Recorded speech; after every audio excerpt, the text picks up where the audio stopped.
Hello दोस्तों, आज हम आए एक ऐसे क्वेश्चन के साथ में ना जिसको 95% स्टूडेंट गलत करते हैं। कहने को तो ये क्वेश्चन बहुत सिंपल है, लेकिन इस क्वेश्चन सिंपल होने के साथ में इस क्वेश्चन को सॉल्व करना बहुत ज्यादा आसान नहीं है ना।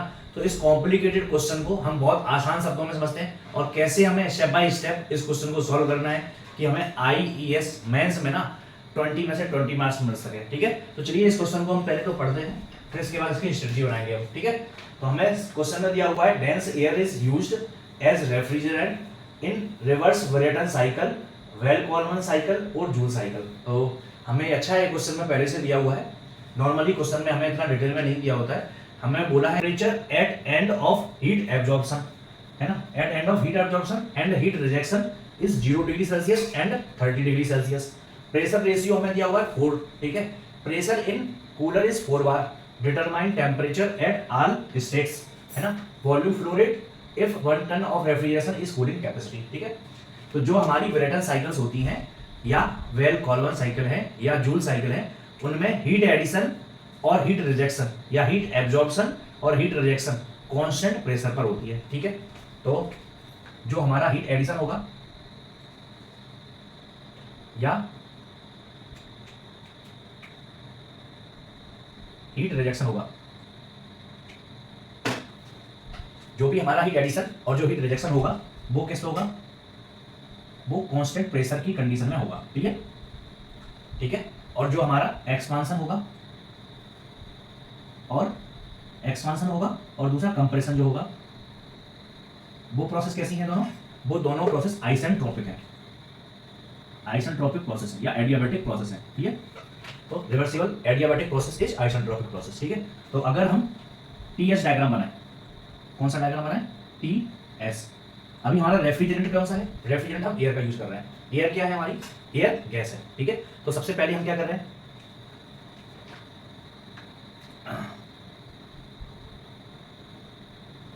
तो हमारा क्या है, कांस्टेंट प्रेशर की लाइन हो गई, ये भी हमारी कांस्टेंट प्रेशर की लाइन हो गई। TS डायग्राम में कांस्टेंट प्रेशर की लाइन है। हमें क्या बोला हुआ है, प्रेशर रेशियो इज 4। ठीक है, प्रेशर रेशियो कितना दिया हुआ है, 4 दिया हुआ है, और pressure in cooler is 4 bar. Cooler कहां पर होगा, कूलर होगा इस सेक्शन में। ठीक है, तो हम पहले प्रोसेस की बात कर लेते हैं। 1 ये हमारा 2 प्रोसेस, ये हमारा 3 प्रोसेस, ये हमारा 4 प्रोसेस। ठीक है, तो 1 से 2 में क्या हो रहा है, आइसेंट्रोपिक कंप्रेशन हो रहा है। ठीक है, इसमें क्या हुआ, कंप्रेशन हुआ। कंप्रेशन के बाद हमने यहाँ पे क्या किया, हीट का 2 से 3 में क्या हो रहा है, हमारा यहाँ पे हीट रिजेक्शन हो रहा है, हीट रिजेक्शन हो रहा है। ठीक है, हीट रिजेक्ट किया हमने। फिर 3 से 4 में क्या किया हमने, एक्सपांडर लगा दिया या इसी को हम बोल सकते हैं टरबाइन लगा दिया। तो 3 से 4 में हमारा फाइनली 4 आ गया और 4 से 1 में हमारा हीट एब्जॉर्प्शन हो रहा है। ठीक है, तो अभी इनका बोलना क्या है, कूलर में प्रेशर कितना है, 4 बार। कूलर कौन सा सेक्शन होगा, 2 से 3 वाला, तो इसमें प्रेशर कितना है, 4 बार है। ठीक है, तो P2 बराबर में कितना है, P3 बराबर में कितना है, 4 बार। ठीक है, तो हमारा P2/P1 कितना दिया हुआ है, P2/P1 4 दिया हुआ है, तो P1 बराबर में कितना हो जाएगा, 1 बार हो जाएगा। अगर P1 1 बार पे हो गया तो 4 भी 1 बार के बराबर होगा। ठीक है, P4 भी 1 बार के बराबर, तो ये भी हमारा क्या हो गया, 1 बार हो गया। क्लियर, इतना क्लियर हो गया हमारे क्वेश्चन से। ठीक है, हमने डायग्राम बना दिया, कौन सा है हमारा, TS डायग्राम है। ठीक है, अब हम क्या बनाएंगे, PV डायग्राम भी बना लेते हैं। P। ठीक है, अगर हम PV डायग्राम बनाएंगे तो हमारा डायग्राम कैसा बनेगा,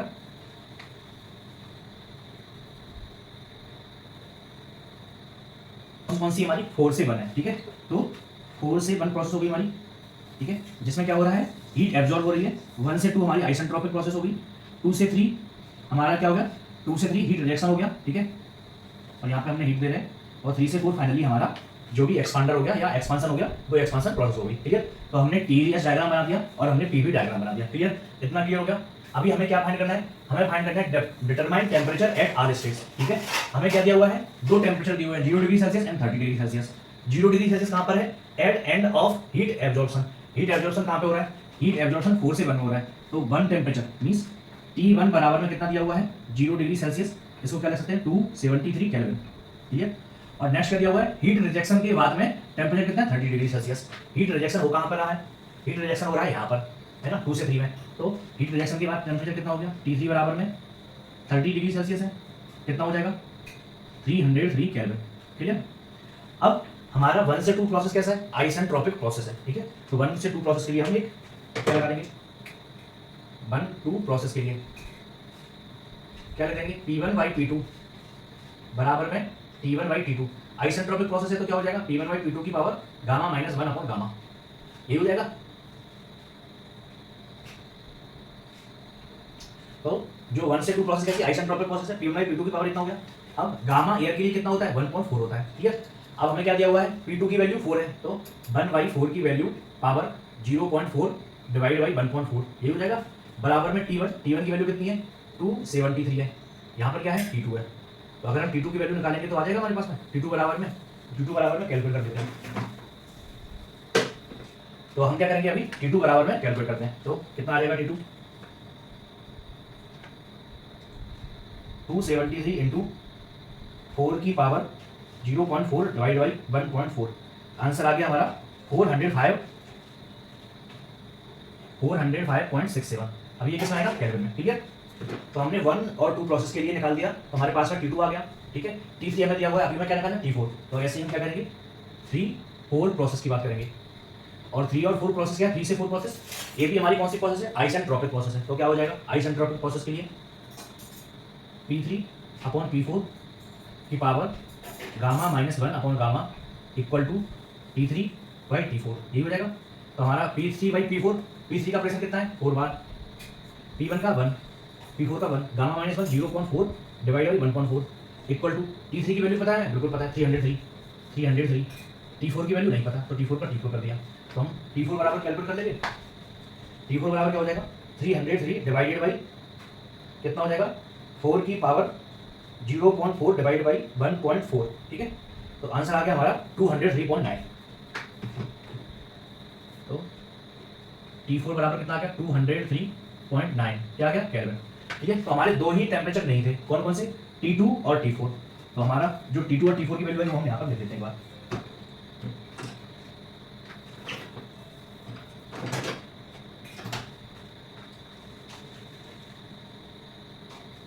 T2 बराबर कितना आ गया 405.67, ठीक है।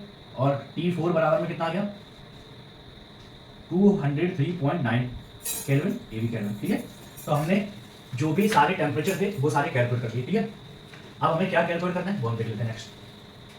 अब हमसे नेक्स्ट बोला हुआ है वॉल्यूम फ्लो रेट निकालना है हमें। तो सबसे पहले हम मास फ्लो रेट निकालते हैं। तो मास फ्लो रेट कैसे 1 टन ऑफ रेफ्रिजरेशन दिया हुआ है।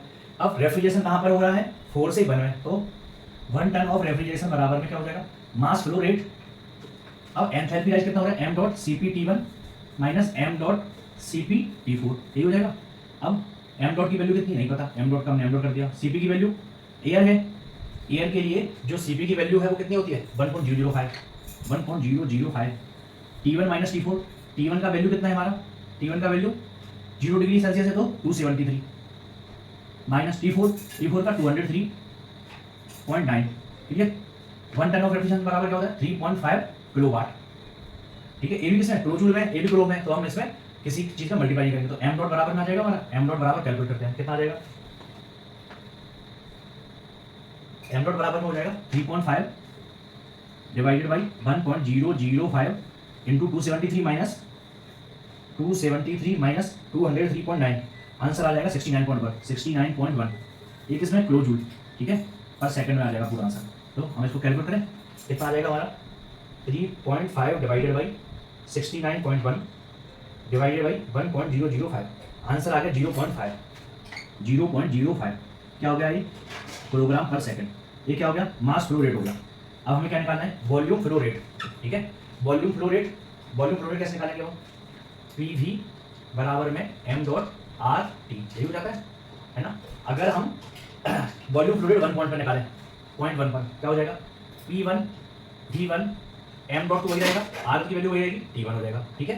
तो वॉल्यूम फ्लो रेट निकालना है V1 बराबर कितना हो जाएगा m dot R T1 upon P1। m dot की वैल्यू 0.05, R की वैल्यू 0.287 एयर के लिए। टेम्परेचर T1 की वैल्यू कितनी है 273। प्रेशर P1 कितना है हमारा P1 1 बार है, तो 100 इंटू में 10 टू पावर 3, ठीक है। ये भी 10 टू पावर 3 क्लोज में, ठीक है। तो इसलिए हमने इतना लिख दिया 100 इंटू 10 टू पावर 3 और ये भी इंटू 10 टू पावर 3 है, तो 10 टू पावर 3 हट जाएगा। तो फाइनली हम V1 निकाल लेते हैं। V1 कितना आ जाएगा इंटू 0.287 इंटू 273, ठीक है, डिवाइडेड बाई 100, आंसर आ गया 0.039, 0.039 क्या आ जाएगा ये मीटर क्यूब पर सेकेंड। अगर हम पर मिनट में निकालेंगे तो आ जाएगा पर मिनट में इंटू में 60, तो आंसर आ जाएगा 2.369 मीटर क्यूब पर मिनट। ये क्या हो गया volume flow rate at inlet of compressor. Compressor की इनलेट में जो वॉल्यूम फ्लो रेट है वो हमारा आ गया। अब एग्जिट पे निकालते हैं। ये इनलेट कंप्रेसर की इनलेट में हो गया, ठीक है। कंप्रेसर की आउटलेट में क्या हो जाएगा, क्या हो जाएगा P2 V2 बराबर में M R और T2 ये हो जाएगा। तो हमारा वॉल्यूम फ्लो रेट V2 बराबर में क्या हो जाएगा, M की वैल्यू 0.05, R की वैल्यू 0.287, T2 की वैल्यू हमारी चेंज हो गई 405.67, ठीक है। अब प्रेशर P2 की वैल्यू भी चेंज हो गई है। P2 बराबर कितना हो गया 4 बार हो गया, तो क्या हो जाएगा यहाँ पे 400 आ जाएगा, ठीक है। अब इसको कैलकुलेट कर लेते हैं। V2 बराबर में कितना हो जाएगा 0.05 इंटू 0.287 इंटू 405.67, ठीक है। तो आंसर आ गया 5.82 डिवाइडेड बाई क्या हो जाएगा 400, आंसर आ गया 0.0145, 0.0145। ये क्या हो गया हमारा मीटर क्यूब पर सेकंड, मीटर क्यूब पर सेकंड, ठीक है। अगर मीटर क्यूब पर सेकंड हो गया तो हम क्या कर सकते हैं इक्वल टू V2 बराबर में कितना हो गया, तो पर मिनट में हम कैलकुलेट कर लेते हैं। इंटू में 60 करेंगे तो आंसर आ जाएगा 0.873, 0.873 क्या हो जाएगा मीटर क्यूब पर मिनट, ठीक है।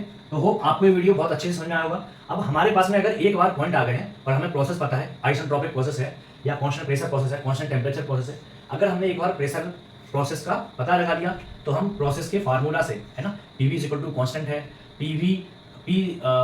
हमारी प्रोसेस क्या हो सकती है PV is equal to constant होगा, P इक्वल टू कॉन्स्टेंट होगा, V इक्वल टू कॉन्स्टेंट होगा, या PV की power gamma equal to constant होगा। तो या तो हमारा constant pressure, constant volume, constant temperature या एडियाबैटिक प्रोसेस। तो जो हमारी आइसेंट्रोपिक प्रोसेस है इसको हम क्या मान के चल रहे हैं रिवर्सिबल एडियाबैटिक प्रोसेस। तो PV की पावर गामा इक्वल टू क्या हो जाएगा कांस्टेंट हो जाएगा। और हमने इसी का यूज करते हुए हमने सारा का सारा क्वेश्चन सॉल्व किया हुआ है। तो आपको ये वीडियो सबसे पहले आपको टेम्परेचर निकालना है, उसके बाद आपको सारा वैल्यू कैलकुलेट करना है। तो होप आपको ये वीडियो बहुत अच्छे से समझ में आया होगा और स्टेप बाय स्टेप आपको पता चला होगा इस क्वेश्चन को सॉल्व कैसे करना है। तो इस फैंटास्टिक क्वेश्चन को सॉल्व करने के बाद में आपको कॉन्फिडेंस जरूर बूस्ट होगा और आप एग्जाम में बिल्कुल कॉन्फिडेंट जाइएगा, जिससे कि आपको ऐसे क्वेश्चन अगर आएंगे तो ऐसे क्वेश्चन को आप चुटकियों में सॉल्व कर सकें। तो होप आपको वीडियो अच्छा लगा तो वीडियो को लाइक जरूर कीजिए और चैनल को सब्सक्राइब कीजिए।